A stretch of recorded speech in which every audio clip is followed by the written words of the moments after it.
Nadie puede decirme qué me pasa. Empezó con un entumecimiento en los dedos mientras tecleaba en el trabajo. Duró 3 días. Cuando por fin conseguí una cita con el médico, apenas levantó la vista de su computadora mientras decía que probablemente era el túnel carpiano. Una semana después, me desperté con mi compañera de piso, Alina, cocinando tocino y me di cuenta de que no podía olerlo. Metí la nariz directamente sobre el sartén. La grasa salpicaba y me quemaba la cara, pero nada. Alina pensó que estaba bromeando hasta que me solté a llorar.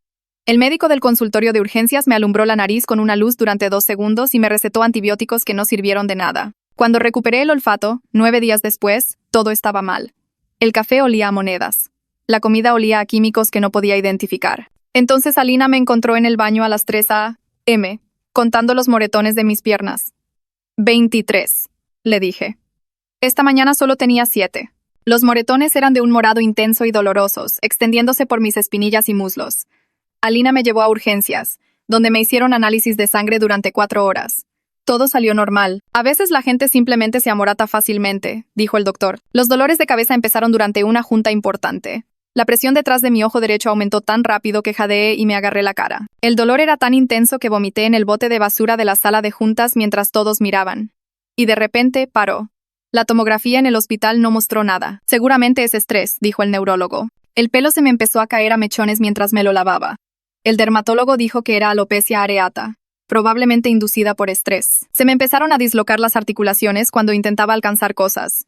Mi percepción de profundidad desapareció y me golpeaba contra las paredes. Llegaron los sudores nocturnos, pero solo en el lado izquierdo de mi cuerpo. Mis dientes se durmieron, uno por uno. Estaba en la clínica Mayo, después de que 6 hospitales diferentes no encontraran nada, cuando una joven residente preguntó si alguien en mi familia tenía el síndrome de Ehlers-Danlos. SED. Dije que no, nadie. Ella frunció el ceño y, de todos modos, ordenó una prueba genética. Los resultados dieron positivo para un subtipo raro de SED que lo explicaba todo. El entumecimiento, los moretones, las dislocaciones, incluso el olfato distorsionado. Era genético, escrito en mi ADN, heredado de uno de mis padres. Esto es definitivamente familiar, dijo la genetista. Uno de tus padres tiene que tenerlo. Pero no lo tienen, le dije. Mi mamá está perfectamente sana. Mi papá corrió maratones hasta los 60. Eso es imposible, dijo ella. Esta variante no ocurre espontáneamente. Siempre se hereda. Llamé a mi mamá de inmediato. Necesito que tú y papá se hagan la prueba de Ehlers-Danlos, le dije. ¿Qué es eso?, preguntó. Es lo que tengo. Es genético, uno de ustedes tiene que tenerlo. Hubo un largo silencio. Nos haremos la prueba, dijo. Ambas pruebas salieron negativas. Debe haber un error, le dije a la genetista. Las hicimos 2 veces, dijo ella. Ninguno de tus padres porta el gen. Entonces, ¿cómo lo tengo yo? Ella pareció incómoda. Solo hay unas pocas explicaciones para eso. Supe a qué se refería. O yo no era su hija biológica. O uno de ellos no era mi padre biológico. Confronté a mi mamá y me juró que no era adoptada, juró que mi papá era mi padre, pero le temblaba la voz cuando lo dijo. Mientras tanto, yo empeoraba. El diagnóstico no venía con una cura, solo un nombre para explicar por qué me estaba desmoronando. Mi visión empezó a ir y venir. Mi ritmo cardíaco se disparaba a 180 mientras estaba sentada. Me desmayé en el supermercado y desperté con los paramédicos preguntándome si sabía mi nombre. Hice que mi papá se hiciera la prueba de nuevo en otro laboratorio. Negativo. Me hice la prueba yo misma otra vez para asegurarme de que el diagnóstico fuera correcto. Seguía dando positivo para una condición genética que requería que un padre la tuviera. Alguien está mintiendo, dijo Alina mientras me ayudaba a ir al baño porque no podía caminar sin que me fallaran las rodillas. Contraté a una compañía privada para hacer una prueba de paternidad usando cabello del cepillo de mi papá.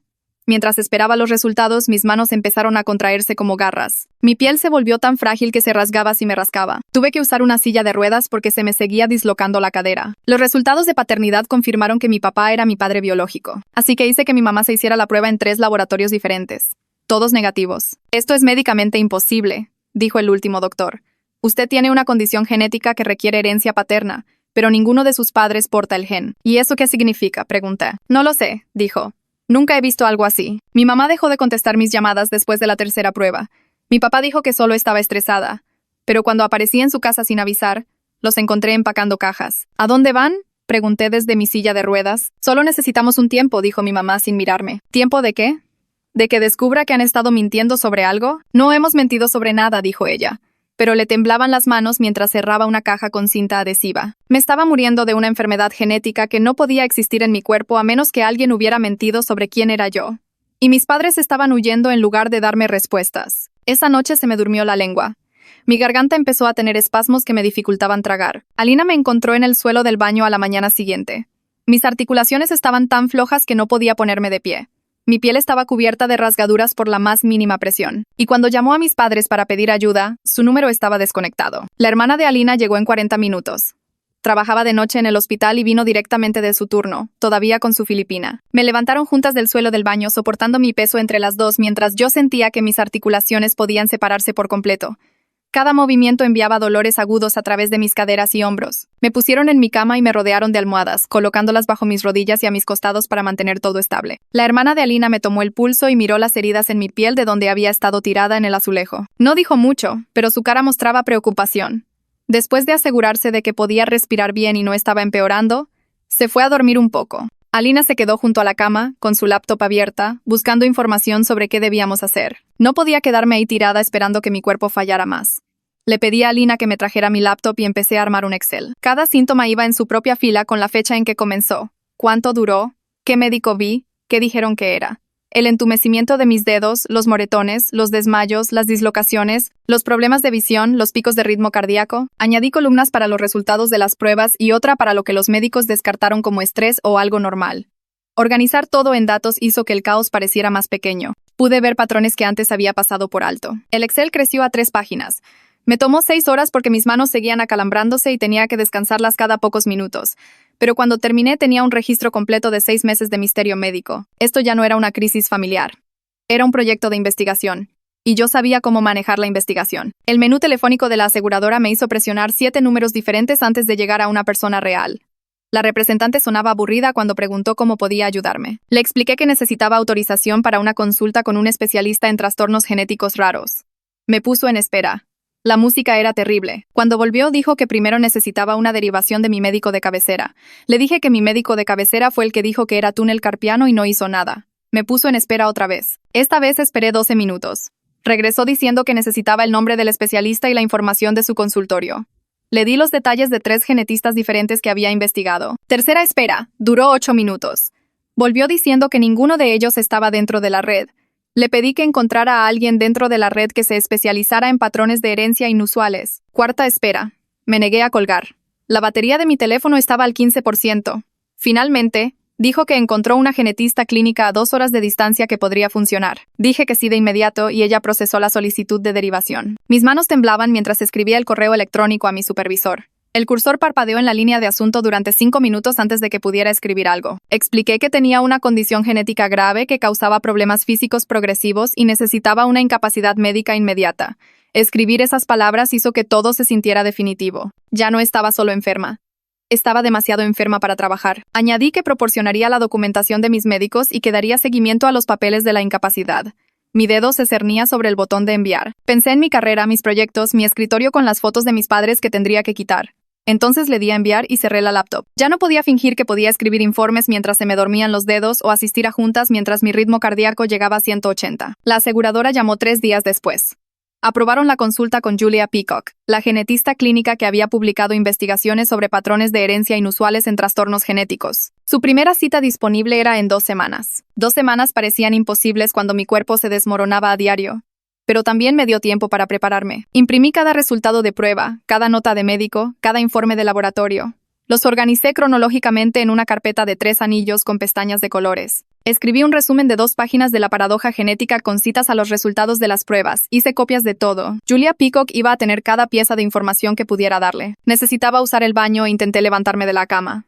Mi cadera derecha hizo un sonido como un pop y de repente estaba cayendo de lado. Golpeé la pared con fuerza y me desplomé en el suelo. El dolor era diferente esta vez, más agudo. Y mi pierna estaba doblada en un ángulo incorrecto. No podía moverla de vuelta. Traté de levantarme, pero mi cadera no soportaba ningún peso. Alina escuchó el golpe desde la cocina y entró corriendo. Me encontró en el suelo, incapaz de levantarme, con la cadera completamente dislocada. Llamó a una ambulancia, pero la hice cancelar porque no podía pagar otra factura de urgencias. En lugar de eso, llamó a su hermana de nuevo y juntas lograron reubicar mi cadera tirando de mi pierna derecho mientras yo mordía una toalla. Después de eso, ambas entendimos que no podía vivir en este departamento de forma segura sin cambios importantes. Necesitábamos barras de apoyo en el baño, una silla de ducha, algo que me ayudara a moverme cuando mis articulaciones fallaran. Escribí correos electrónicos cuidadosos a mi tía, mi abuela y 2 primos. Expliqué la situación médica sin drama, solo hechos sobre el diagnóstico genético y la paradoja de las pruebas. Pregunté si alguno de ellos había tenido noticias de mis padres o sabía dónde se habían ido. Dije que no estaba tratando de causar problemas, solo necesitaba información médica sobre el historial familiar. Envié los 4 correos un lunes por la mañana. Pasó el martes sin respuestas. Miércoles nada. El jueves llegó la respuesta de mi abuela diciendo que no quería involucrarse en dramas familiares. Eso fue todo. Una frase. Los otros 3 nunca respondieron. Imprimí la línea de tiempo de la opinión de cada médico y extendí las páginas sobre mi cama. Luego usé marcatextos para codificarlas por color según la especialidad. Amarillo para neurólogos, rosa para dermatólogos, verde para médicos de urgencias, azul para la genetista. El patrón saltó a la vista de inmediato. Cada especialista había mirado un síntoma y le había dado una explicación simple. El neurólogo vio dolores de cabeza y dijo estrés. El dermatólogo vio caída de cabello y dijo alopecia. El médico de urgencias vio moretones y dijo que me amorataba fácilmente. Nadie había mirado todo junto hasta la genetista de la clínica Mayo. Ver todos los descartes expuestos visualmente me hizo enojar en lugar de sentirme derrotada. No estaba loca. No estaba estresada. 20 metroédicos diferentes simplemente no habían logrado ver el panorama completo. La ira se sentía mejor que el miedo. La ira significaba que podía contraatacar. Mi corazón comenzó a acelerarse mientras estaba sentada en la cama revisando la línea de tiempo codificada por colores. Sentí cómo se aceleraba, más y más rápido, golpeando en mi pecho. Revisé mi pulso en la aplicación de salud de mi teléfono. 190 latidos por minuto. No me estaba moviendo, no estaba alterada, solo estaba sentada allí y mi corazón estaba corriendo un maratón. Alina agarró sus llaves y me llevó a urgencias. Me pasaron de inmediato cuando les dije mi ritmo cardíaco. Me conectaron a un monitor cardíaco y me ingresaron para observación nocturna. El monitor mostraba mi ritmo cardíaco saltando entre 90 y 185 sin patrón alguno. Entró un doctor, uno diferente al que había visto antes, y de hecho parecía preocupado en lugar de sugerir que era ansiedad. Ordenó más pruebas y dijo que me quedarían hasta que averiguaran qué estaba causando las fluctuaciones. Por una vez, alguien se estaba tomando mis síntomas en serio. Una mujer llamó a la puerta de mi habitación del hospital alrededor de las 9 de la mañana siguiente. Se presentó como Federica López, una defensora de pacientes y trabajadora social que ayudaba a las personas a navegar situaciones médicas complejas. Había visto las notas de mi caso y quería ofrecer ayuda. Esperaba que me preguntara si estaba confundida acerca de mi familia o que sugiriera terapia para el estrés. En lugar de eso, se sentó y trató el misterio genético como un problema que necesitaba resolverse. Hizo preguntas prácticas sobre qué laboratorios habían hecho las pruebas, si tenía copias de todo, qué había aprobado mi seguro hasta ahora. Habló de la situación como alguien discutiría una tubería rota que necesita reparación, no como si yo estuviera inventando cosas o siendo dramática. Dijo que había trabajado con pacientes y misterios médicos antes y sabía cómo superar las barreras burocráticas. Me dio su tarjeta y me dijo que la llamara directamente si me topaba con algún muro con el seguro o los expedientes médicos. Tener a alguien que tratara esto como un problema real en lugar de cuestionar mi entendimiento de mi propia familia se sintió como el primer trozo de tierra firme que había tenido en semanas. 2 días después, Lavinia de Recursos Humanos llamó mientras yo intentaba comer sopa sin que me temblaran demasiado las manos. Me explicó el proceso de incapacidad temporal con una voz tranquila que me hizo sentir como una niña a la que guían a través de algo aterrador. Necesitaba formularios de 3 médicos diferentes, cada uno certificando limitaciones específicas. Mi supervisor tenía que documentar cada adaptación que habían intentado. Tenía que demostrar que ya no podía hacer mi trabajo, lo que significaba admitir en voz alta que mi carrera se había acabado, al menos por ahora. Lavinia seguía diciendo que podía regresar cuando estuviera estable, pero ambas sabíamos lo que significaba estable para alguien cuyo cuerpo se estaba desmoronando activamente. Me envió el paquete por correo electrónico y me quedé mirando las 15 páginas de preguntas sobre lo que ya no podía hacer. Teclear dolía, estar de pie dolía, pensar a través de la niebla mental dolía. Llené el formulario lentamente durante 3 días, marcando casillas que describían a una persona que no quería ser. La fisioterapeuta apareció el jueves por la mañana con una tabla y una cinta métrica. Fue eficiente y amable, caminando por el departamento mientras tomaba notas sobre el ancho de las puertas y la distribución del baño. Recomendó una silla de ducha porque estar de pie bajo el agua caliente hacía que mi ritmo cardíaco se disparara, barras de apoyo para el inodoro porque mis caderas se dislocaban cuando giraba, y una silla de ruedas para los días en que mis articulaciones estuvieran demasiado flojas para confiar en ellas. Empecé a llorar cuando sacó un catálogo de sillas de ruedas, y Alina se sentó a mi lado en el sofá, sosteniendo mi mano. La terapeuta esperó pacientemente mientras yo lloraba horrible por necesitar una silla de ruedas a los 26 años. Cuando finalmente paré, Alina señaló una morada en el catálogo, y dijo que si tenía que usarla, al menos deberíamos conseguir una que se viera bien. Me reí entre lágrimas y rodeé con un círculo la silla de ruedas morada. Luego firmé el contrato de alquiler sintiendo que estaba firmando la renuncia a la última pieza de mi independencia. La cita con Julia fue el martes siguiente. Su clínica estaba a 2 horas, en un edificio médico que olía a café en lugar de antiséptico. Era más joven de lo que esperaba, tal vez 40 años, con cabello oscuro y corto y gafas que se ajustaba mientras leía mi expediente. Le expliqué toda la situación imposible. El diagnóstico positivo, los padres negativos, la prueba de paternidad, los 3 laboratorios. No interrumpió ni pareció escéptica. Solo escuchó y tomó notas. Luego examinó mis articulaciones, tirando suavemente de mis dedos para mostrar cuán lejos se doblaban hacia atrás, presionando mis rodillas para demostrar la hiperextensión. Dijo que había visto un caso similar en 15 años de práctica, otro paciente con una variante genética que parecía salida de la nada. Ese caso finalmente se había explicado, y ella pensaba que el mío también podría. Escuchar a una doctora tratar esto como un misterio soluble en lugar de una situación imposible me dio ganas de llorar de nuevo, pero me contuve. Julia abrió un documento en su computadora y giró la pantalla hacia mí. Explicó 3 posibles razones para mi situación. Primero, mosaicismo gonadal, donde uno de los padres tenía la mutación solo en sus células reproductivas, no en la sangre o saliva que habíamos analizado. Segundo, error de laboratorio en múltiples instalaciones, lo cual era improbable pero no imposible. Tercero, paternidad mal atribuida que mis padres estuvieran ocultando, lo cual parecía descartado por la prueba de paternidad, pero quería mencionarlo de todos modos. Cada opción requería diferentes enfoques de prueba. La prueba de mosaicismo gonadal necesitaría muestras de mi papá que no fueran sangre o saliva. La investigación de error de laboratorio requeriría enviar mis muestras a instalaciones especializadas que usan métodos diferentes. Sacó estimaciones de costos y formularios de consentimiento mientras yo intentaba procesar todo. Las pruebas genéticas avanzadas que recomendaba costarían el equivalente a $160. El seguro lo llamaría grado de investigación en lugar de médicamente necesario porque yo ya tenía un diagnóstico confirmado. Julia dijo que las pruebas no cambiarían mi tratamiento. Solo explicarían cómo obtuve la condición. Y las aseguradoras no pagan por explicaciones. Sentí que mi pecho se oprimía pensando en $160 que no tenía. Federica me había dado su tarjeta en el hospital, así que la llamé esa tarde. Dijo que podíamos presentar una apelación con cartas detalladas de especialistas explicando por qué las pruebas importaban. Mientras hablaba sobre los plazos de apelación y los requisitos de documentación, abrí mi laptop y empecé a investigar sitios web de recaudación de fondos médicos. La idea de pedir dinero a extraños me revolvía el estómago, pero también lo hacía vivir con un diagnóstico imposible que nadie podía explicar. Alina llegó a casa esa noche y se sentó frente a mí en la mesa de la cocina. Se veía cansada de una manera que no había notado antes. Dijo que necesitaba una noche a la semana en la que no tuviera que ser mi cuidadora, solo mi compañera de piso. Me sentí culpable de inmediato, pero ella siguió hablando antes de que pudiera disculparme. Llevaba 3 semanas seguidas ayudándome a bañarme y vestirme. Me había estado cortando la comida y ayudándome a ir al baño y revisando cómo estaba cada pocas horas durante la noche. Me quería y quería ayudar, pero necesitaba una noche para ver a sus amigos o tener una cita o simplemente sentarse sola en su habitación sin preocuparse de si me había caído. Me di cuenta de que había estado tan concentrada en mi propia crisis que no había visto cuánto le estaba exigiendo. Creamos un horario donde su hermana cubriría los miércoles por la noche, dándole a Alina un descanso garantizado cada semana. Le di las gracias y me abrazó con cuidado, evitando mis hombros flojos. A la mañana siguiente apareció un correo electrónico en mi bandeja de entrada de una dirección que no reconocí. El asunto decía, por favor detente. No había firma, pero reconocí el estilo de escritura de mi madre de inmediato. La puntuación cuidadosa, el tono formal, la forma en que evitaba las contracciones. Me pedía que dejara de investigar y simplemente aceptara el diagnóstico. Dijo que estaba haciendo todo más difícil al exigir respuestas que no importaban. Dijo que la familia necesitaba paz. No más pruebas y preguntas. Lo leí 3 veces, mis manos temblando de ira. Desconectó su teléfono, huyó, y ahora me decía que dejara de buscar respuestas sobre mi propio cuerpo. Quería responderle algo furioso, pero en lugar de eso, cerré la laptop y me quedé sentada respirando con dificultad. Esa noche decidí que no me detendría, pero que haría esto bien.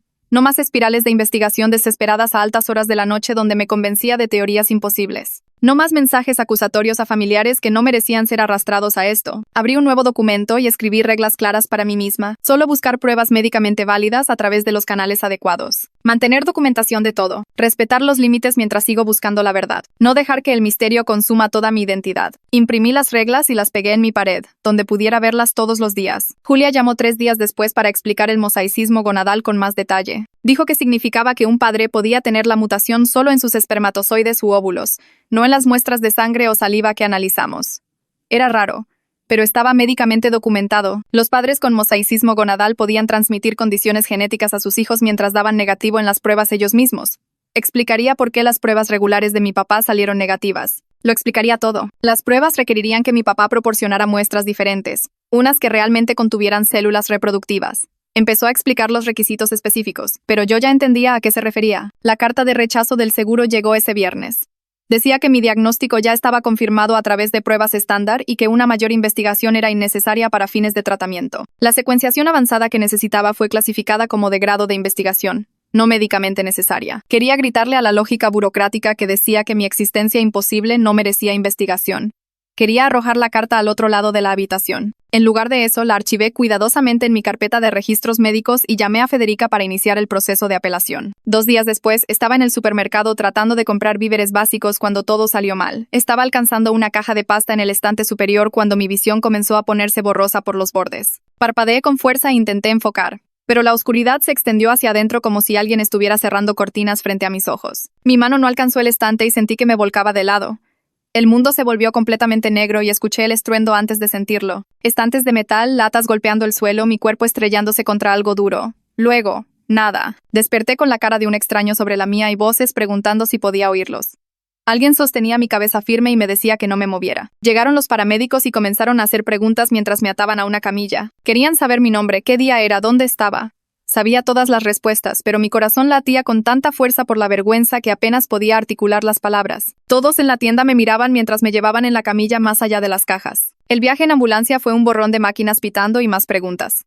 Me tomaron la presión arterial 3 veces y seguían preguntando sobre drogas o alcohol. Quería gritar que tenía una condición médica diagnosticada, pero en lugar de eso, me quedé allí sintiendo cómo me ardía la cara de vergüenza. Urgencias me dio de alta después de 4 horas de pruebas que no mostraron nada nuevo. Federica llamó esa noche para ver cómo estaba y le conté sobre el colapso. Dijo que necesitábamos movernos más rápido con la apelación y me pidió que fuera a su oficina a la mañana siguiente. Tomé el autobús hasta allí porque Alina tenía que trabajar y no confiaba en mí misma para conducir. Federica tenía papeles extendidos sobre su escritorio cuando llegué. Me guió a través del proceso de apelación paso a paso, explicando qué formularios necesitaba y qué médicos tenían que escribir cartas. Luego se detuvo y me miró atentamente. Dijo que conocía a alguien que podría ayudar con mis padres, un mediador profesional llamado Gregorio Salas que trabajaba con familias en crisis. La idea me revolvió el estómago, pero en el buen sentido. Una conversación estructurada con una persona neutral presente se sentía más posible que mis llamadas telefónicas desesperadas y correos electrónicos que no iban a ninguna parte. Federica anotó su información de contacto y dijo que ella se comunicaría con él si yo quería. Dije que sí de inmediato. Esa noche me senté en mi habitación con mi teléfono apoyado contra una pila de libros. Abrí la aplicación de la cámara y me quedé mirando mi propia cara en la pantalla durante 5 minutos antes de presionar grabar. Mantuve la voz tranquila y expliqué los hechos médicos sin llorar ni acusar a nadie. Hablé sobre el mosaicismo gonadal y cómo significaba que la variante genética podría estar en las células reproductivas pero no en la sangre o la saliva. Dije que las pruebas podrían resolverlo todo y que no estaba tratando de culpar a nadie ni de probar que estaban mintiendo. Solo necesitaba entender mi propio cuerpo para poder recibir el tratamiento adecuado. El video duró 3 minutos. Lo vi 2 veces para asegurarme de que sonaba razonable y no enojada. Luego se lo envié a las direcciones de correo electrónico de mis padres antes de poder arrepentirme. Mis dedos temblaron cuando le di a enviar. Pasaron 3 días sin respuesta de mis padres. Entonces mi teléfono sonó de un número que no reconocí. Casi no contesto, pero algo me hizo levantar el teléfono. Era el hermano menor de mi papá, con quien no había hablado en más de un año. Dijo que había oído que estaba teniendo problemas de salud y quería saber cómo estaba. Platicamos un poco antes de que mencionara algo que me heló la sangre. Dijo que mi papá solía tener episodios de desmayo cuando eran adolescentes. Simplemente se desmayaba al azar sin razón aparente que los médicos pudieran encontrar. Dejaron de ocurrir cuando mi papá tenía unos 19 años y nadie supo qué los causaba. Mis manos comenzaron a temblar tanto que casi se me cae el teléfono. Le pedí que repitiera lo que acababa de decir. Lo hizo y luego preguntó por qué importaba. Le dije que podría estar relacionado con mi condición y le agradecí por llamar. Después de colgar, me quedé sentada mirando la pared. Mi papá tuvo desmayos inexplicables en su adolescencia, justo como los que yo estaba teniendo ahora. Justo como alguien con SED no diagnosticado podría tener. Necesitaba recoger mis cosas del trabajo al día siguiente. Alina se ofreció a acompañarme, pero le dije que podía manejarlo. Fue un error. Rodé mi silla de ruedas por la oficina tratando de ser rápida y silenciosa. Estaba casi en mi escritorio cuando escuché voces desde la sala de descanso. 2 compañeras de trabajo hablaban de mí. Una dijo que era conveniente que me enfermara justo cuando vencía el gran proyecto. La otra se rió y dijo que probablemente lo estaba fingiendo para llamar la atención. Me congelé en el pasillo sintiendo como si alguien me hubiera golpeado en el pecho. Entonces Lavinia apareció de la nada. Ella también las había escuchado. Su rostro se endureció y caminó directo a la sala de descanso. Escuché su voz, aguda y profesional, recordándoles que mi información médica estaba protegida y que el chisme sobre compañeros de trabajo era inaceptable. Dijo que si volvía a escuchar algo así, habría consecuencias formales. Cuando salió, me vio sentada allí y me apretó el hombro.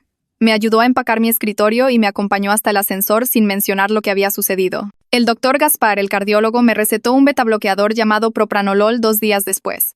También me dio medias de compresión recetadas que llegaban hasta mis muslos. Explicó que ayudarían a evitar que la sangre se acumulara en mis piernas cuando me pusiera de pie. El medicamento me hizo sentir cansada y un poco mareada al principio, pero en una semana noté la diferencia. Mi ritmo cardíaco se mantenía por debajo de 120 incluso cuando estaba de pie. Los picos que solían llegar a 180 sin razón se volvieron menos frecuentes y menos severos. No era una cura, pero hacía la vida diaria más manejable. Podía sentarme por periodos más largos sin sentir que iba a desmayarme. Las medias de compresión eran calientes e incómodas, pero funcionaban. Por primera vez en meses sentí que algo realmente estaba ayudando, en lugar de solo documentar cómo me estaba desmoronando. Alina pasó una semana entrevistando cuidadoras a domicilio. Hizo una lista de preguntas y verificó referencias como si estuviera contratando para un trabajo serio. 3 mujeres diferentes vinieron al departamento para entrevistas. La primera le hablaba a Alina en lugar de a mí, como si yo no estuviera sentada justo allí. La segunda parecía agradable, pero seguía revisando su teléfono. La tercera era Lía Herrera. Tenía unos 40 años, manos tranquilas y una forma directa de hablar. Me preguntó en qué necesitaba ayuda y escuchó mis respuestas sin hacerme sentir rota. Alina la contrató para que viniera 3 mañanas a la semana para ayudar con la ducha y la preparación de comidas. Tener una cuidadora profesional se sentía como admitir que ya no podía cuidarme sola, pero también significaba que Alina podía ir a trabajar sin preocuparse de que me cayera en la ducha y me quedara allí tirada durante horas. Lía comenzó el lunes siguiente. Fue eficiente y amable, y no hizo un gran escándalo por ayudarme con cosas que antes eran simples. Julia llamó más tarde esa semana para discutir los siguientes pasos para las pruebas. Explicó que verificar el mosaicismo gonadal en un hombre requería analizar específicamente los espermatozoides. Eso significaba que mi papá necesitaría proporcionar una muestra de semen en una clínica de fertilidad. La conversación fue puramente médica, pero profundamente incómoda. Habló sobre los procedimientos de recolección y los requisitos de laboratorio mientras yo estaba sentada sintiendo cómo se me calentaba la cara. No sabía cómo pedirle a mi papá algo así. Ni siquiera estábamos hablando. Había huido del estado y desconectado su teléfono. Ahora necesitaba contactarlo y solicitar una de las muestras más personales posibles. Julia dijo que podía enviarle la información directamente si yo proporcionaba los detalles de contacto. Dije que lo pensaría, pero no sabía si realmente podría hacerlo. Federica me ayudó a presentar la apelación al seguro la semana siguiente. Incluimos cartas de 3 especialistas diferentes explicando por qué las pruebas genéticas avanzadas eran médicamente necesarias. Cada carta detallaba cómo las pruebas estándar no habían logrado explicar mi patrón de herencia y cómo la secuenciación especializada podría proporcionar respuestas que impactarían mi plan de tratamiento. Federica también sugirió iniciar una campaña de recaudación de fondos como respaldo en caso de que la apelación fallara. Creé una cuenta en un sitio de recaudación de fondos médicos y escribí una breve explicación de mi situación.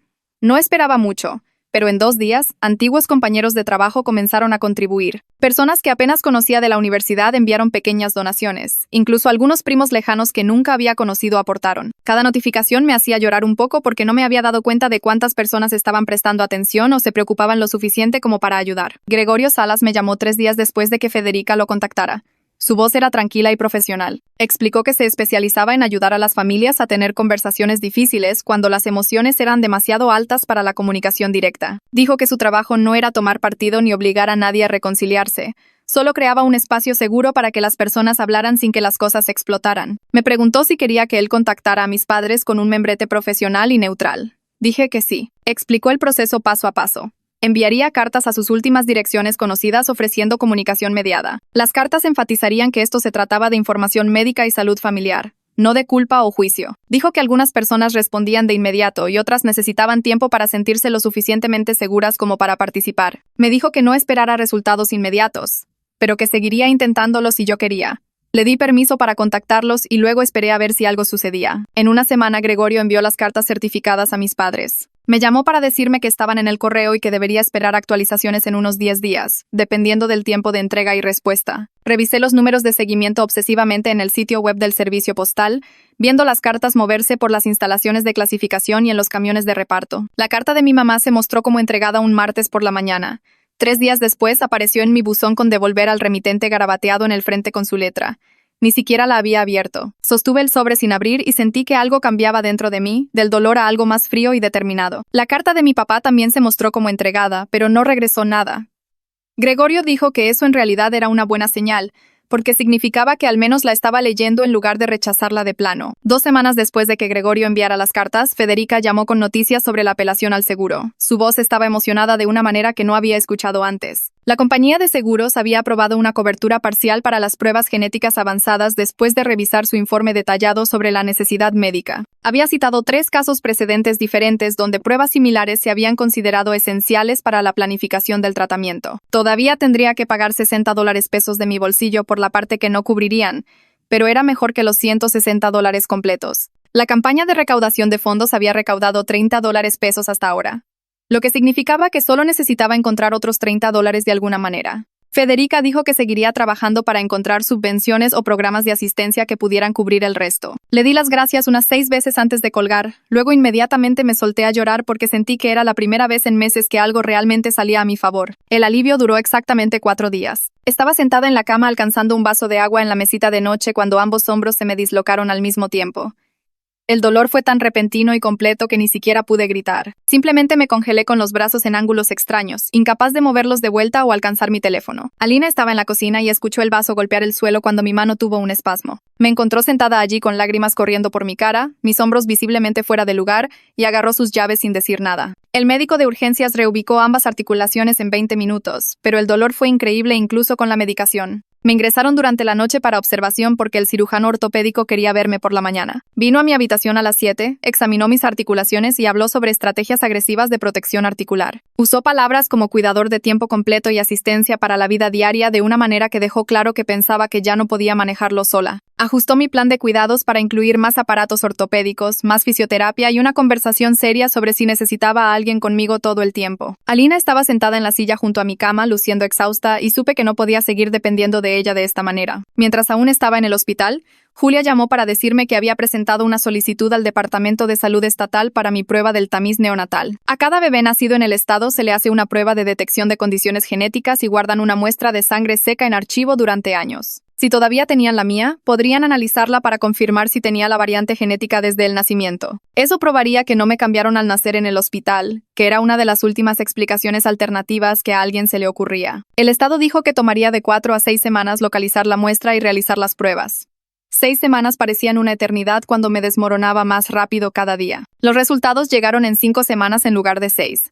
Julia me llamó ella misma en lugar de enviar el informe a través del portal del paciente. La prueba del tamiz neonatal confirmó que la variante genética estaba presente al nacer, escrita en mi ADN desde el primer día. Los registros del hospital coincidían con mi mamá como la madre registrada en todo el papeleo, con su firma en el acta de nacimiento y en los formularios de la prueba del tamiz. Eso eliminaba cualquier posibilidad de un escenario de bebés cambiados o una mentira de adopción. Había nacido de mi madre portando una condición genética que ella no tenía. La imposibilidad médica estaba ahora documentada desde el principio de mi vida. 2 días después de los resultados del tamiz, Julia llamó de nuevo con los hallazgos de la secuenciación genética avanzada de lectura larga. Los resultados solicitados están en Spotify ahora.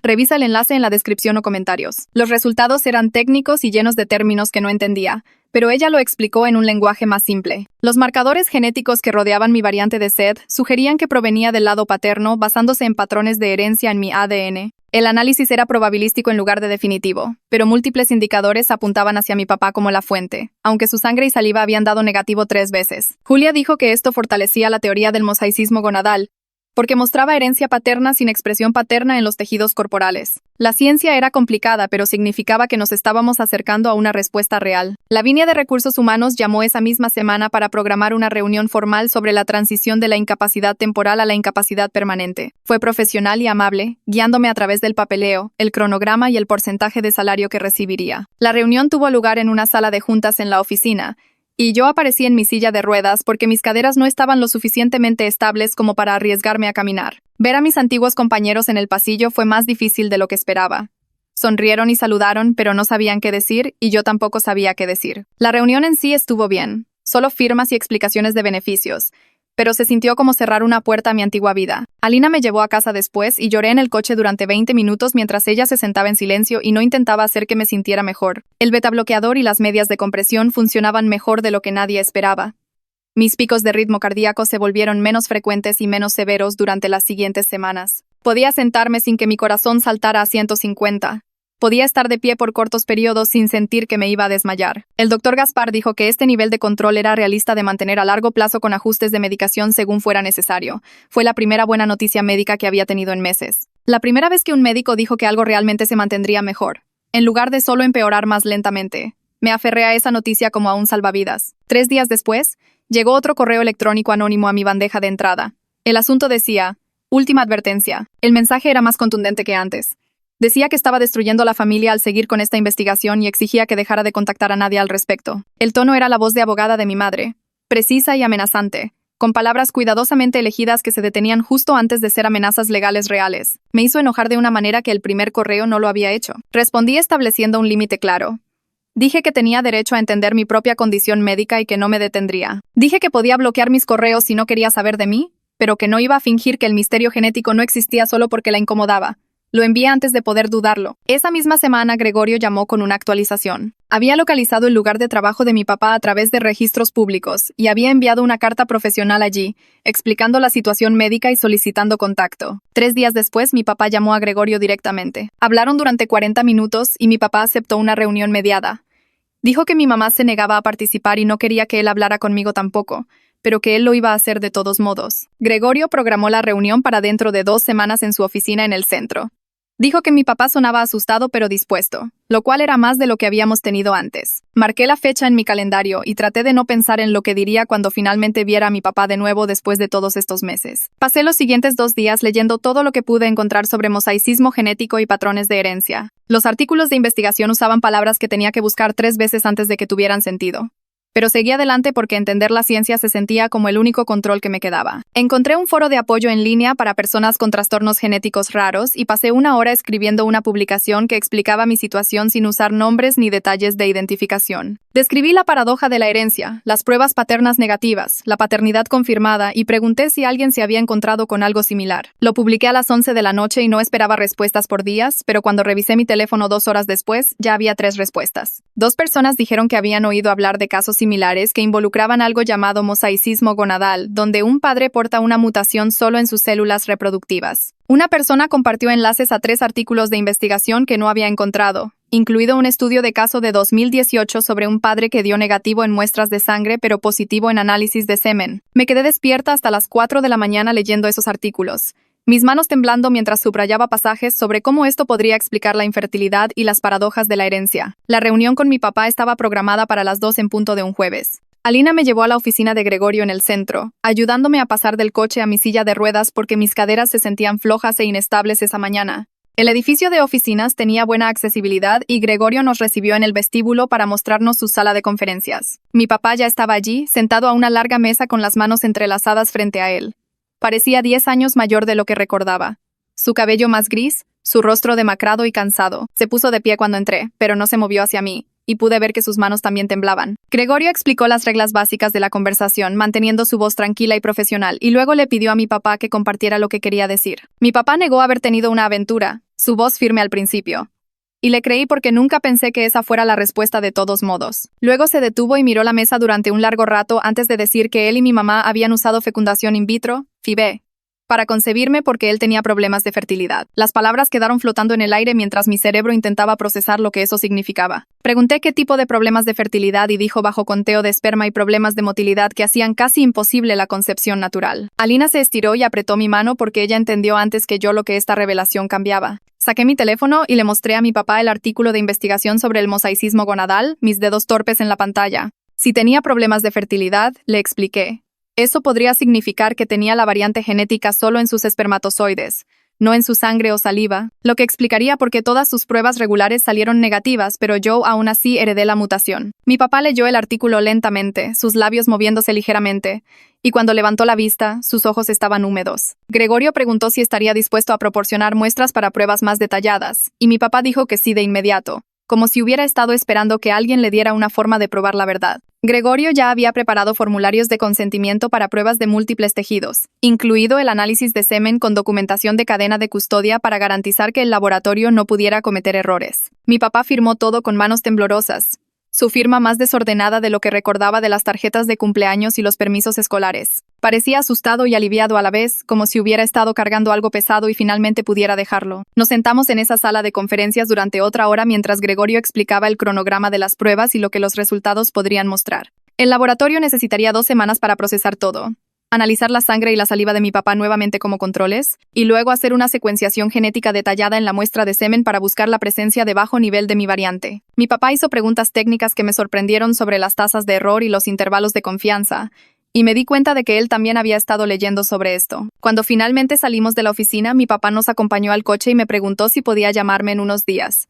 Dije que sí, y me tocó el hombro brevemente antes de alejarse. Lloré en el asiento del copiloto mientras Alina nos llevaba a casa. Las siguientes 2 semanas se movieron como jarabe, cada día alargándose mientras esperaba los resultados. Julia llamó para confirmar que había recibido las muestras de mi papá y que el laboratorio había comenzado a procesarlas. Dijo que la sangre y la saliva volverían primero, probablemente en una semana, y que el análisis de semen tardaría más porque tenían que secuenciar suficientes células para detectar el mosaicismo de bajo nivel. Traté de distraerme con ejercicios de fisioterapia y reuniones de grupos de apoyo en línea, pero mi mente seguía volviendo a la espera. Mi papá llamó 3 veces durante esas 2 semanas, conversaciones cortas en las que preguntaba cómo me sentía y me contaba sobre artículos que había encontrado sobre el manejo del SED. Las llamadas eran incómodas pero genuinas, y podía oírlo tratando de reconstruir algo entre nosotros. El día 9, Julia llamó para decir que los resultados de sangre y saliva de mi papá habían vuelto, ambos negativos de nuevo, exactamente como antes. Se me revolvió el estómago hasta que ella me recordó que eso era en realidad lo que esperábamos ver si teníamos mosaicismo gonadal.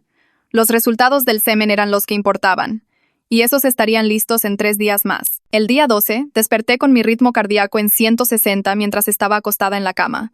Intenté los ejercicios de respiración que el doctor Gaspar me había enseñado, pero mi corazón seguía acelerado. Mi pecho estaba apretado y mis manos temblaban tanto que no podía sostener mi teléfono. Alina me escuchó jadear y vino corriendo, llamando a mi papá sin preguntar porque sabía que necesitaba ayuda y ella no podía moverme con seguridad sola. Mi papá llegó 20 minutos después, entrando con la llave que Alina le había activado. Ayudó a Alina a colocarme con las piernas elevadas y mis medias de compresión puestas, sus manos suaves y competentes, como si hubiera hecho esto antes. Se quedó mientras esperábamos que mi ritmo cardíaco bajara, sentado en la cocina con la cabeza entre las manos. Cuando finalmente me quedé dormida por el agotamiento, desperté 2 horas después y lo encontré todavía allí. Alina me dijo más tarde que lo había visto llorando en silencio en la mesa de la cocina, sus hombros temblando mientras intentaba no hacer ruido. El día 14, Julia llamó con los resultados preliminares de la secuenciación del semen. Dijo que habían encontrado presencia de bajo nivel de mi variante de SED en aproximadamente el 8% de los espermatozoides de mi papá, lo cual era un caso de libro de texto de mosaicismo gonadal. Su voz estaba emocionada de una manera profesional, explicando que esto probaba definitivamente cómo heredé una mutación que el cuerpo de mi papá no expresaba en sus células regulares. La presencia del 8% explicaba tanto su infertilidad como mi herencia,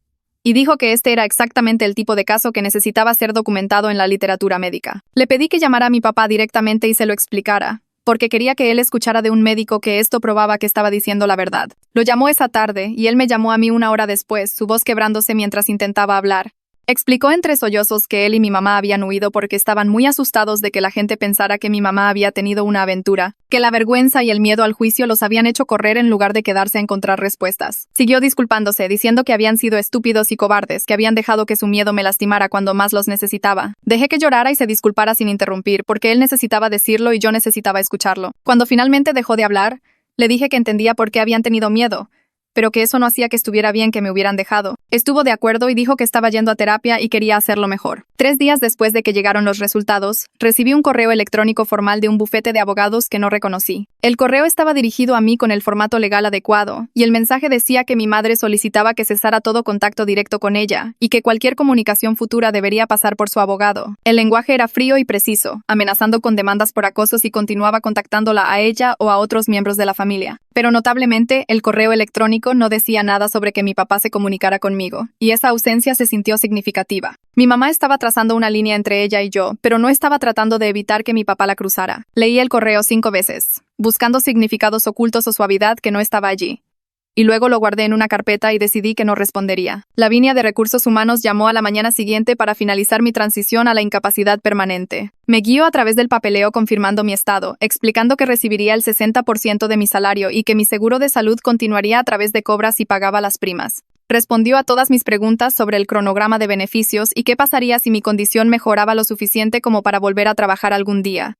Su paciencia con mi confusión me hizo sentir menos tonta por no entender los términos de seguros y las regulaciones de incapacidad. Dijo que el primer pago llegaría en 2 semanas y que debía llamarla directamente si tenía algún problema con el procesamiento. Le di las gracias y lo dije en serio, porque había hecho que un proceso complicado y aterrador se sintiera manejable. Programó una llamada de seguimiento conmigo la próxima semana para asegurarse de que todo saliera bien. El doctor Gaspar llamó 2 días después para hablar sobre cambiar las dosis de mi medicación. Quería aumentar ligeramente el betabloqueador y agregar un segundo medicamento que ayudaría con la acumulación de sangre en mis piernas. Me senté en mi cama con un cuaderno, anotando todo lo que dijo sobre horarios y efectos secundarios. El nuevo plan significaba tomar pastillas 3 veces al día en lugar de 2.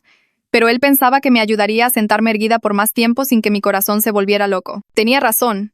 En una semana podía sentarme en mi escritorio durante 30 minutos antes de sentirme mareada en lugar de solo 10. Las medias de compresión seguían ayudando y las usaba todos los días aunque eran incómodas y me daban comezón en las piernas. No era que estuviera mejor o algo cercano a lo normal, pero podía funcionar de pequeñas maneras que se sentían enormes.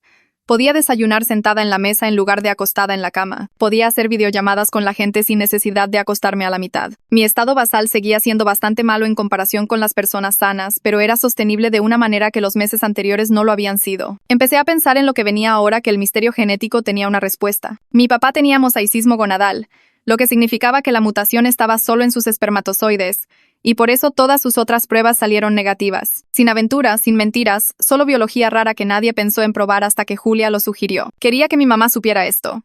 Quería que entendiera que todo el correr y esconderse había sido en vano, porque nadie hizo nada malo. Abrí mi laptop y comencé a escribirle un correo electrónico, pero se sentía demasiado casual para lo que necesitaba decir. Imprimí papel en blanco y lo escribí a mano en su lugar, mis dedos acalambrándose después del primer párrafo porque mis articulaciones seguían inestables. Me tomó 3 horas escribir la carta. Expliqué el mosaicismo gonadal en términos simples sin usar demasiado lenguaje médico. Incluí que las pruebas de papá eran negativas porque la mutación no estaba en su sangre o saliva, solo en sus células reproductivas. Escribí que esto probaba que nadie había tenido una aventura y que toda la situación era solo genética extremadamente rara. No me disculpé por investigar, porque no estaba arrepentida de eso. Tenía todo el derecho a entender mi propio cuerpo y mi propio ADN, pero mantuve el tono neutral y no la acusé de nada. Terminé diciendo que me gustaría hablar cuando estuviera lista y que entendía que necesitaba tiempo. La leí 5 veces, buscando cualquier cosa que sonara enojada o cruel. Luego la puse en un sobre y le pedí a Alina que la enviara por mí, porque no tenía la energía para ir a la oficina de correos. Federica llamó esa misma semana y dijo que Julia quería reunirse con ambas para hablar sobre la preparación para un posible contacto familiar. Sugirió que hiciéramos un juego de roles de conversaciones difíciles, para que yo supiera qué decir si mi mamá realmente respondía. Me reuní con ellas en la oficina de Federica, que estaba en un edificio cerca del hospital. La oficina tenía sillas cómodas y plantas por todas partes, lo que la hacía sentir menos clínica que la mayoría de los lugares en los que había estado últimamente. Julia me preguntó qué quería de una conversación con mi mamá si es que sucedía. Lo pensé un rato antes de responder. Quería que reconociera que me había abandonado durante una crisis médica. Quería que admitiera que huir había estado mal. Pero no quería exigir disculpas, porque no estaba segura de si las creería de todos modos. Julia interpretó a mi mamá y Federica observó mientras yo practicaba decir lo que necesitaba decir. El juego de roles se sintió tonto al principio, pero luego realmente ayudó. Julia fingió estar a la defensiva y puso excusas, y yo practiqué mantener la calma en lugar de enojarme. Pasamos por diferentes escenarios, incluido uno en el que mi mamá se negaba a reconocer cualquier fechoría. Federica me ayudó a identificar mis límites, como lo que aceptaría y lo que no en términos de contacto futuro. Al final de la sesión, me sentí más preparada y con menos miedo ante la posibilidad de ver a mi mamá de nuevo. El informe final del laboratorio llegó por correo una semana después. Tenía 20 páginas, con gráficos detallados y lenguaje técnico que no entendía del todo, pero el resumen era claro. Mi papá tenía mosaicismo gonadal con la variante de SED presente en el 8% de sus espermatozoides, pero completamente ausente en sus muestras de sangre, saliva y tejido de la piel. Julia había incluido una nota diciendo que esto era un caso raro de libro de texto y preguntando si consentiría que el caso se publicara en una revista médica, con mi información de identificación eliminada. Pensó que podría ayudar a otras familias que se toparan con misterios de herencia similares. La llamé para hacerle preguntas sobre lo que significaría la publicación. Explicó que escribirían todo el caso, incluidas todas las pruebas que hicimos y el diagnóstico final. No se incluirían nombres ni detalles personales. Otros médicos e investigadores genéticos podrían leerlo y aprender de lo que me pasó. Dije que sí de inmediato, porque si mi pesadilla podía ayudar aunque sea a otra persona a evitar la misma confusión y destrucción familiar, entonces valía la pena. Julia programó otra cita para revisar todo en detalle y hablar sobre lo que significaban los resultados en el futuro. Fui a su oficina la semana siguiente, con Alina llevándome porque tenía un mal día con las articulaciones. Julia me guió a través de todo el informe, página por página, explicando la ciencia y los términos que realmente podía entender. Me mostró los resultados específicos de las pruebas que probaban el mosaicismo y explicó por qué era tan difícil de detectar con las pruebas genéticas estándar. Luego habló sobre lo que significaba para cualquier futuro hermano que pudiera tener, o para mis propias decisiones reproductivas si alguna vez quisiera tener hijos. Cada uno de los espermatozoides de mi papá tenía un 8% de probabilidad de llevar la mutación, lo que significaba que cualquier hijo futuro que tuviera tendría aproximadamente un 8% de riesgo de heredar el SED. Para mí, si alguna vez me embarazaba, tendría un 50% de probabilidad de transmitirlo a mi hijo, porque yo definitivamente portaba la mutación en todas mis células. Escuchar la ciencia explicada claramente trajo una extraña mezcla de alivio e ira. Alivio, porque finalmente entendía lo que le pasó a mi cuerpo, ¿Y por qué la herencia parecía imposible? Ira, porque esta respuesta había estado disponible meses atrás si mis padres simplemente se hubieran quedado y ayudado en lugar de huir. Si hubieran trabajado con los médicos desde el principio, podríamos haber descubierto esto mucho más rápido. No habría pasado meses pensando que alguien había mentido sobre mi paternidad o que era adoptada. Julia pareció entender lo que estaba sintiendo sin que tuviera que explicarlo. Dijo que muchas familias luchaban con diagnósticos genéticos raros y que las secuelas emocionales a menudo eran tan difíciles como los síntomas físicos. Fui a casa y pasé la tarde pensando en qué hacer con la información. Parte de mí quería enviar los resultados a cada miembro de la familia que había ignorado mis correos electrónicos o tomado el lado de mi mamá. Quería probar que había tenido razón al investigar y que el misterio médico era real y soluble. Pero sentada allí, en mi silla de ruedas, con mis articulaciones doliendo y mi ritmo cardíaco elevado solo por el esfuerzo de existir, me di cuenta de que la vindicación no importaba tanto como pensaba. Demostrar que tenía razón no arreglaría mi relación con mi mamá ni haría que mi cuerpo funcionara mejor. No desharía los meses de abandono ni haría que la familia extendida de repente se preocupara. Solo quería seguir adelante con mi vida, manejar mi condición y tal vez, eventualmente, tener algún tipo de relación con mis padres de nuevo. La verdad era suficiente para mí y para mi equipo médico. No necesitaba usarla como un arma. Gregorio llamó unos días después para actualizarme sobre sus intentos de contactar a mi mamá. Le había enviado otra carta a su última dirección conocida, esta vez enfatizando que la cuestión genética estaba completamente resuelta y que cualquier reunión se centraría en la reparación familiar en lugar de la culpa. Dejó claro que ella podía pensarlo sin plazos ni presiones. Dijo que lo había enmarcado como una oportunidad en lugar de una demanda. Le di las gracias y traté de no hacerme ilusiones. Pasaron 3 semanas sin respuesta, y comencé a aceptar que mi mamá quizás nunca estaría lista para hablar. Entonces Gregorio llamó diciendo que ella había aceptado una breve reunión con él presente como mediador. Mis manos comenzaron a temblar cuando me lo dijo. La reunión se programó para el martes siguiente en su oficina. Tendría 2 horas para prepararme esa mañana, y Alina se ofreció a acompañarme como apoyo. Cuando llegó el martes, me puse ropa de verdad en lugar de pijama por primera vez en semanas. Alina me llevó a la oficina de Gregorio y me ayudó a sacar mi silla de ruedas del coche. Mi mamá ya estaba allí cuando llegamos, sentada en una de las sillas, luciendo rígida e incómoda. No se puso de pie cuando entré. Gregorio nos dio la bienvenida a ambas y explicó las reglas básicas que había establecido. Este era un espacio para una conversación honesta sin acusaciones ni ataques. Cualquiera de las dos podía tomar un descanso o terminar la reunión en cualquier momento. El objetivo era establecer si el contacto continuo era posible y cómo podría ser. Mi mamá se veía mayor de lo que recordaba. Mantuvo las manos cruzadas en su regazo y no hacía contacto visual conmigo al principio. Gregorio le preguntó si quería comenzar compartiendo su perspectiva. Habló durante 10 minutos sobre lo asustada que había estado cuando la prueba genética no tuvo sentido. Dijo que había entrado en pánico sobre cómo se vería ante la gente y le preocupaba que todos pensaran que había tenido una aventura. Admitió que huir había estado mal y que estaba avergonzada de abandonarme durante una crisis médica. Su voz se quebró cuando mencionó el proceso de FIV y lo traumático que había sido tratar de quedar embarazada.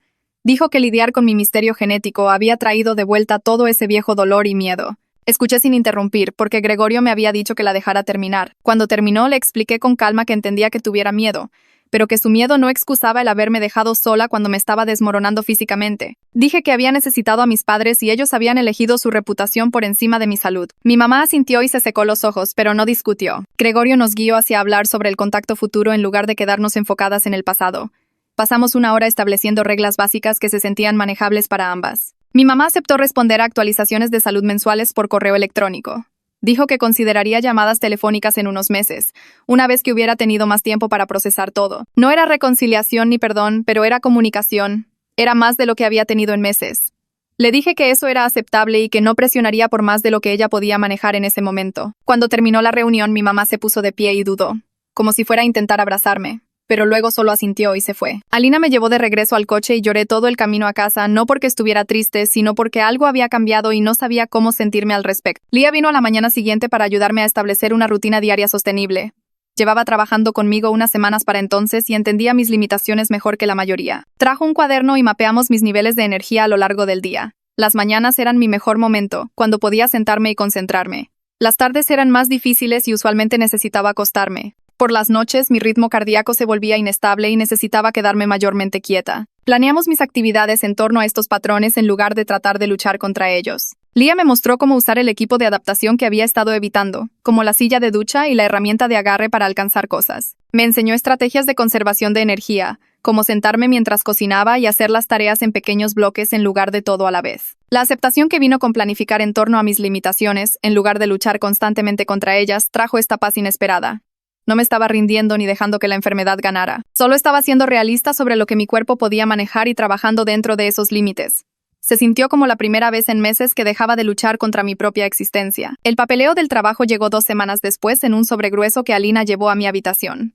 Lo abrí sentada contra las almohadas y leí los formularios de jubilación médica con sus sellos y firmas oficiales. Todo estaba procesado y finalizado. Mi supervisor había adjuntado una nota escrita a mano en papel membretado de la compañía, diciendo que valoraban mi trabajo y me considerarían para proyectos de consultoría remota si mi salud mejoraba lo suficiente como para manejar horas a tiempo parcial. Leí esa línea 3 veces. No era una promesa ni una oferta de trabajo, solo un reconocimiento de que la puerta no estaba completamente cerrada. Me sentí triste por perder mi carrera, pero también aliviada de que alguien pensara que podría tener algo que ofrecer de nuevo algún día. Firmé los formularios finales y los puse en la carpeta con todos mis otros documentos oficiales. Esa tarde me senté frente a mi computadora y abrí la carpeta donde había guardado todo de mi investigación sobre el misterio genético. Docenas de archivos con nombres como discrepancias en la línea de tiempo y posibles explicaciones y análisis del árbol genealógico. Había pasado meses construyendo teorías, rastreando pistas y creando gráficos que conectaban puntos que en realidad no conectaban. El misterio estaba resuelto ahora. Mi papá tenía mosaicismo gonadal. La genética tenía sentido. Nadie había mentido sobre aventuras o adopciones ocultas. Seleccioné todos los archivos de investigación y los arrastré a la papelera, luego la vacié permanentemente. Conservé solo los registros médicos organizados en una carpeta etiquetada como documentos de salud, con subcarpetas para cada especialista y condición. Borrar esos archivos de conspiración se sintió como dejar algo pesado que había estado cargando. No necesitaba seguir hurgando en la herida ahora que finalmente había comenzado a sanar. Pasé tiempo durante los siguientes días pensando en quién me estaba convirtiendo. No la hija enferma con el misterio genético sin resolver que me había definido durante meses. No la persona que se recuperaría y volvería a la vida normal. Solo alguien aprendiendo a vivir con una enfermedad crónica y una situación familiar complicada. El cambio de identidad me hizo sentir incómoda porque significaba aceptar que algunas cosas no mejorarían. Mis articulaciones siempre serían inestables. Mi corazón siempre tendría problemas de ritmo. Mis padres siempre cargarían con la culpa y el miedo por lo que pasó, pero la aceptación se sentía más honesta que fingir que todo eventualmente volvería a ser como era antes de enfermarme. Estaba construyendo una vida diferente ahora, una que funcionaba dentro de los límites de mi cuerpo en lugar de luchar contra ellos constantemente. Mi papá comenzó a enviarme capturas de pantalla de las confirmaciones de sus citas de terapia cada semana. La primera llegó con un texto que decía que estaba trabajando en entender sus propios miedos sobre la enfermedad y la familia. Guardé cada captura de pantalla en una carpeta en mi teléfono como prueba de que lo estaba intentando. 3 semanas después, vino a una de mis citas de cardiología con el doctor Gaspar.